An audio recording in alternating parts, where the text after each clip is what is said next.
Steady state fate, stereo dipole, MakeNoise, QPas. War of the Worlds, dipole versus QPas. So these two are basically stereo multi-peak filters. On the QPas, you can visualize easier what that means. It's 4 peaks spread instead of being on top of each other. But that's a topic on its own, what multi-peak is.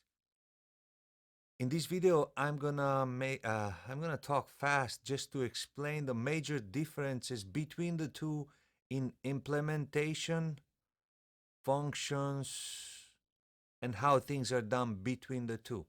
Now, they have very major differences, but they also have very major similarities. They basically do, in rough words, basically do the same thing. This is made by Steady State Fate. This is made by MakeNoise, and there will be no sound in this video, just a little talk about the differences, and then I will break down each differences with sound example in a series of videos following this first video. So we start from the first major differences. Stereo dipole versus QPas. Stereo dipole is actually 2 filters, while the QPas is only 1 filter. And in 2 filters, I mean as in really 2 independent filters. They can be used as 2 voice. This is 1, this is 2, in the middle is the stereo control. You can cut it with a sawzall or something right in the middle and you get 2 filters, but don't try that at home. That is, to me, the biggest difference, the biggest major difference, but there is few others. Right next to it is the topographies of the filters. The QPas is consisted of 1, 2, 3, 4 different stereo outputs: low pass, band pass, high pass, and the smile pass.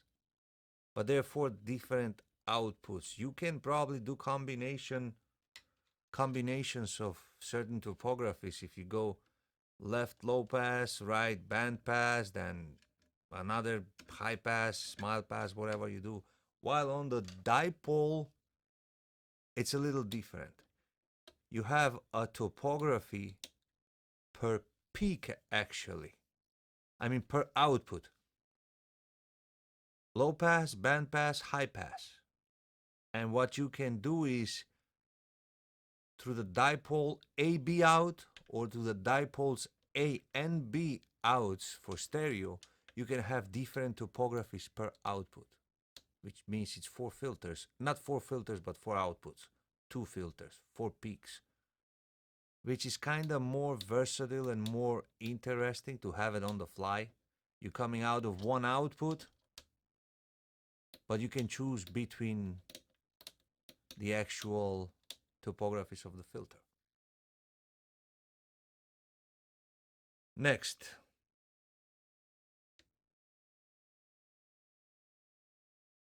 there is the mystery inputs on the QPas. 2 of them, this and this.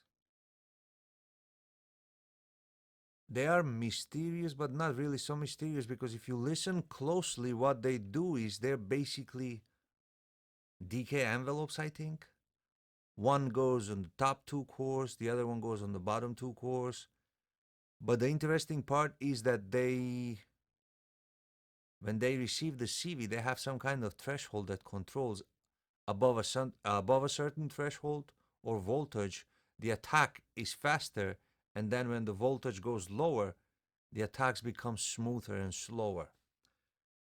The same, well, I cannot say the same thing, but you can achieve that on the dipole, which I can explain later in a different video, with few external envelopes and some other things to kind of achieve the same thing as the mystery inputs.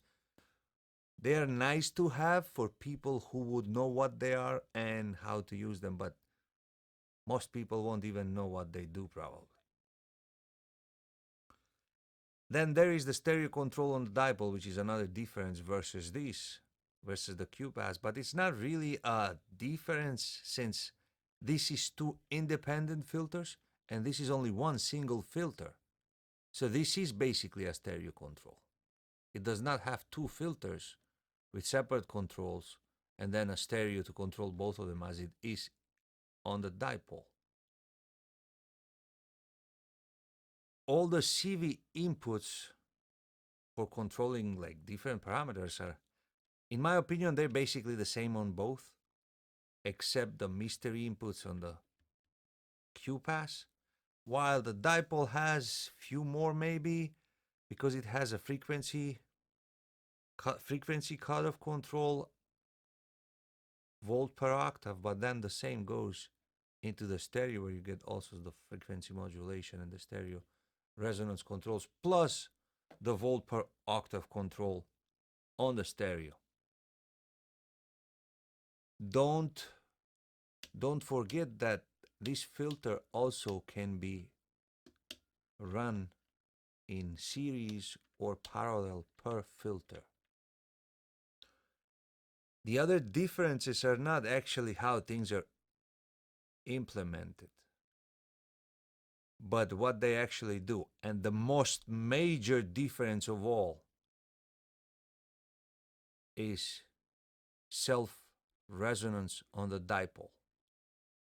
But that's not a difference that we can actually compare anything of it towards to QPas, because the dipole can be 4 different oscillators, VCOs.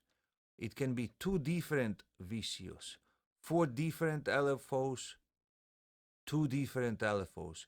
You can have 2 LFOs on one side, 2 VCOs on one side. You can have 4 LFOs. You can generate 4-note chords on it, all through self-oscillating. The other difference, that's the biggest difference, I think, where the dipole blows the QPas out of the water. And I think it is fair to say it blows it out of the water, while the mystery inputs are something I would love to have on this one here.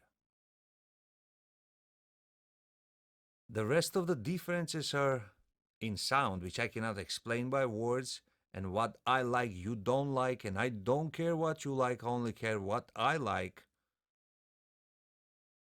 You don't take my words as I say them. Do your own research too. Depends like what people want, what people need, and so on.